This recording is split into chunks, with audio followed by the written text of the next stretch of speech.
मित्रों, इस वक्त आप मेरे ठीक पीछे अमेरिका के न्यूयॉर्क में मौजूद, मैं चाहूंगा उसको दिखा दें, संयुक्त राष्ट्र का दफ्तर देख पा रहे होंगे।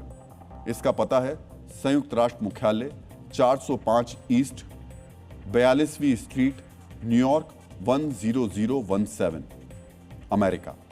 और यहीं मौजूद इस यूएन की इमारत के गेट पर हम ये ताला लगाना चाहते हैं। ये ताला उस मेन गेट के हिसाब से ही बना है। इसके पीछे हमारा मकसद साफ है।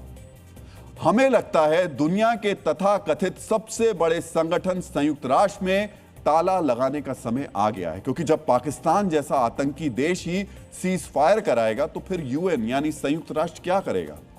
अगर आतंकी हाफिज सईद का देश ही युद्ध विराम की अगुवाई करेगा तो फिर यूएन किस काम का है? क्या संयुक्त राष्ट्र का काम सिर्फ दुनिया भर से पैसे लेना है, उस पैसे से मौज करना है, दिन भर मीटिंग खेलना है और मुंह देखकर निंदा प्रस्ताव करना ही रह गया है? सोचिए, एक आदमी पूरी दुनिया को जब मर्जी धमकी दे देता है, जिसका मन उसे घर से उठा लेता है, घर में घुसकर मार देता है, और यूएन यानी संयुक्त राष्ट्र दुनिया भर के पैसे खाकर सोया रहता है। ऐसे संगठन की तालाबंदी जरूरी है और इसलिए हम ये ताला लेकर के आए हैं। जब आतंकी मसूद अजहर का देश सीज फायर वार्ता की मेजबानी कर रहा है तो फिर इसी काम के लिए द्वितीय विश्व युद्ध के बाद बनाए गए 193 देशों के संगठन संयुक्त राष्ट्र का अस्तित्व क्यों बनाकर रखा जाए? संयुक्त राष्ट्र को चलाने में दुनिया पैसा क्यों खर्च करे? मित्रों, अमेरिका के पूर्व राष्ट्रपति बराक ओबामा ने कहा था, संयुक्त राष्ट्र अक्सर संकटों के जवाब में बहुत धीमा और अप्रभावी रहा है। अमेरिका और ईरान युद्ध के दौरान भी बिल्कुल वैसा ही हुआ जैसा ओबामा ने कहा।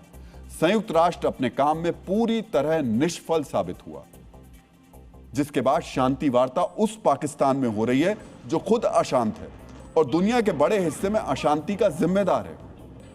आज आपको जानना चाहिए, ईरान और अमेरिका के बीच संघर्ष शुरू होने के बाद संयुक्त राष्ट्र में इसे रोकने के लिए क्या क्या हुआ, ध्यान से देखिएगा।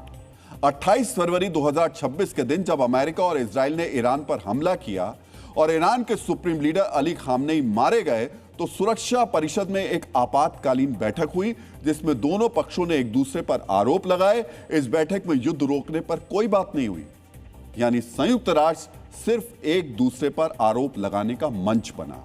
इसके बाद 11 मार्च 2026 को सुरक्षा परिषद ने एक प्रस्ताव पारित किया जिसके पक्ष में 13 और विपक्ष में कोई वोट नहीं पड़ा। चीन और रूस इसकी वोटिंग में अनुपस्थित रहे। इस प्रस्ताव में ईरान की खाड़ी देशों पर गंभीर हमलों की निंदा की गई। मित्रों, ईरान, इजराइल और खाड़ी देशों में लोगों की मौत हो रही है, इंफ्रास्ट्रक्चर नष्ट हो रहा है, दुनिया में तेल संकट खड़ा हो गया है, लेकिन युद्ध रुकवाने के बजाय संयुक्त राष्ट्र में सिर्फ निंदा प्रस्ताव पास किया जा रहा है। सबसे ज्यादा हैरान करने वाली बात यह कि इस प्रस्ताव में ईरान पर अमेरिका, इजराइल के पहले किए गए हमलों पर एक शब्द भी नहीं कहा गया। दुनिया भर के विश्लेषकों ने कहा, युद्ध के संकट को दूर करने के उपायों की बात छोड़ दीजिए, सुरक्षा परिषद युद्ध के बाद कोई सार्थक प्रतिक्रिया भी नहीं दे पाया। इसके बाद 7 अप्रैल 2026 को बहरीन हॉर्मुज स्ट्रेट में शिपिंग सुरक्षा को लेकर एक प्रस्ताव लेकर यूएन पहुंचा, लेकिन चीन और रूस के वीटो के बाद यह प्रस्ताव भी कूड़े के डिब्बे में चला गया। यानी दुनिया में तेल संकट खत्म करने में भी संयुक्त राष्ट्र नाकाम साबित हुआ, जैसा कि हमेशा होता है। मित्रों, ईरान और अमेरिका युद्ध के दौरान शांति की कोशिशों में संयुक्त राष्ट्र का सिर्फ इतना ही योगदान रहा। यह वो संगठन है जिसे दुनिया में शांति स्थापित करने के लिए बनाया गया है। शायद इसी वजह से संयुक्त राष्ट्र में अमेरिका की पूर्व राजदूत और अमेरिकी नेता निकी हेली ने कहा था, संयुक्त राष्ट्र एक ऐसी जगह बन गया है जहां बहुत लोग बोलते हैं लेकिन बहुत कम लोग कार्रवाई करते हैं। मतलब संयुक्त राष्ट्र केवल बड़ी बड़ी बातें करने का मंच ही बनकर रह गया है। मित्रों, वैसे निकी हेली ने कुछ गलत भी नहीं कहा था। वाकई संयुक्त राष्ट्र का मुख्य काम अब गोष्ठियां करवाना रह गया है। संयुक्त राष्ट्र में दुनिया के कोने कोने से लोग बुलवाए जाते हैं। ये सभी ज्ञानी लोग जो बातें बोलते हैं, संयुक्त राष्ट्र में बैठे क्लर्क उसको लिख लेते हैं, फिर फाइलों के रूप में उसको सुरक्षित रख लिया जाता है ताकि बताया जा सके फला विषय पर फला देश के राजदूत ने फला तारीख को क्या बात कही थी। सोचिए, क्या इसीलिए संयुक्त राष्ट्र की स्थापना हुई थी? आज आपको यह भी जानना चाहिए इन ज्ञानवर्धक गोष्ठियों के लिए संयुक्त राष्ट्र में कितना पैसा खर्च हो रहा है। 2026 के लिए यूएन का नियमित बजट लगभग $3.5 बिलियन यानी 29,000 करोड़ रुपए स्वीकृत किया गया। इसके अतिरिक्त शांति सेना यानी पीस कीपिंग फोर्स का बजट $5 बिलियन यानी लगभग 45,000 करोड़ रुपए है। कुल मिलाकर संयुक्त राष्ट्र के सिस्टम पर सालाना लगभग $9 बिलियन यानी 74,000 करोड़ रुपए से ज्यादा खर्च होता है। इसके अलावा स्वेच्छा से मिलने वाला दान अलग है। मित्रों, संयुक्त राष्ट्र की सभी 140 संस्थाओं को मिला लिया जाए तो ये पूरे सिस्टम में लगभग 1 लाख से ज्यादा यहां पर कर्मचारी काम करते हैं। 1 लाख। सोचिए, सालाना 74,000 करोड़ रुपए खर्च करके 1 लाख से ज्यादा कर्मचारी दुनिया में कर क्या रहे हैं? मुख्य रूप से गोष्ठियां करवा रहे हैं। इन गोष्ठियों का आंकड़ा सुनकर भी आप हैरान रह जाएंगे। यूएन में सालाना 27,000 बैठकें होती हैं और रोजाना लगभग 2,300 पन्नों पर को तैयार किया जाता है, उनके दस्तावेज तैयार किए जाते हैं और इन बैठकों और कागजों को तैयार करने की लागत ही लगभग $360 मिलियन है। अमेरिकी ईरान वॉर से लगभग 80 साल पहले दूसरे विश्व युद्ध में 7 करोड़ से ज्यादा लोगों की मौत हुई थी। 1945 में युद्ध खत्म होने के बाद संयुक्त राष्ट्र की स्थापना आने वाली पीढ़ियों को युद्ध की विभीषिका से बचाने के लिए की गई थी और यह बात यूएन चार्टर की पहली पंक्ति में लिखी है। लेकिन इसके बावजूद दुनिया में युद्ध जारी हैं। रूस यूक्रेन से लेकर अमेरिका ईरान वॉर के असर से दुनिया परेशान है, लेकिन संयुक्त राष्ट्र सिर्फ गोष्ठियां करवा रहा है। इस युद्ध के 6 हफ्ते बीतने के बावजूद यूएन से कोई सीज फायर प्रस्ताव पारित नहीं हुआ। सीज फायर पाकिस्तान करवा रहा है, संयुक्त राष्ट्र नहीं करवा पाया। तो फिर ऐसी संस्था को चलाने के लिए $9 बिलियन क्यों खर्च किए जाएं? क्यों ना इस संस्था में, जो मैं कह रहा हूं बार बार, ये ताला लगा दिया जाए। मित्रों, संयुक्त राष्ट्र के 6 प्रमुख अंग हैं। महासभा, सुरक्षा परिषद, अंतर्राष्ट्रीय न्यायालय जैसे अंगों का काम दुनिया में शांति बनाए रखना है और इसके लिए ताकत सुरक्षा परिषद के पास होती है।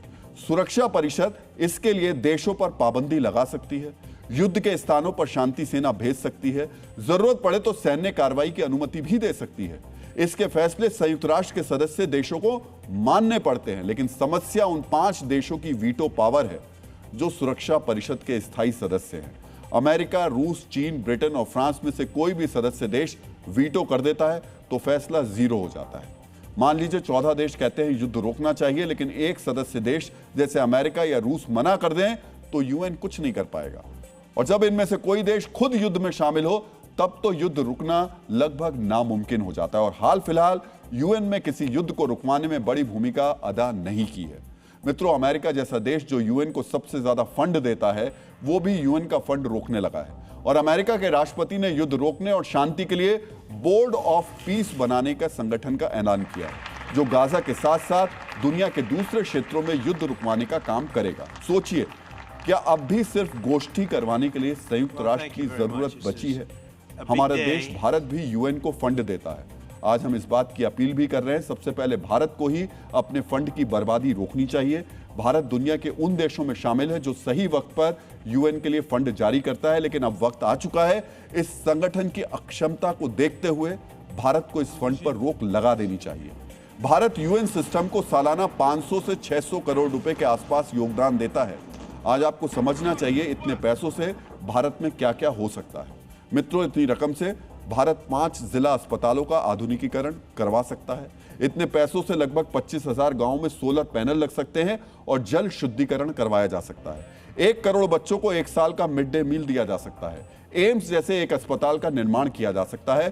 500 किलोमीटर ग्रामीण सड़कें बन सकती हैं और 10 लाख युवाओं को कौशल विकास प्रशिक्षण दिया जा सकता है। आज हम सवाल पूछते हैं, भारत यूएन को 500 करोड़ रुपए सालाना देता है ताकि वो युद्ध रोके, शांति बनाए, लेकिन संयुक्त राष्ट्र ने ईरान युद्ध में कुछ नहीं किया। भारत की 60% एलपीजी हॉर्मुज से गुजरती है, लेकिन यूएन इसे भी सुरक्षित नहीं रख सका। तो फिर ऐसी संस्था को पैसा क्यों दिया जाए? यूएन फंड को इसलिए हम कह रहे हैं रोक देना चाहिए और सिर्फ भारत को ही नहीं, पूरी दुनिया को रोक देना चाहिए और इस संस्था पर ताला लगा देना चाहिए।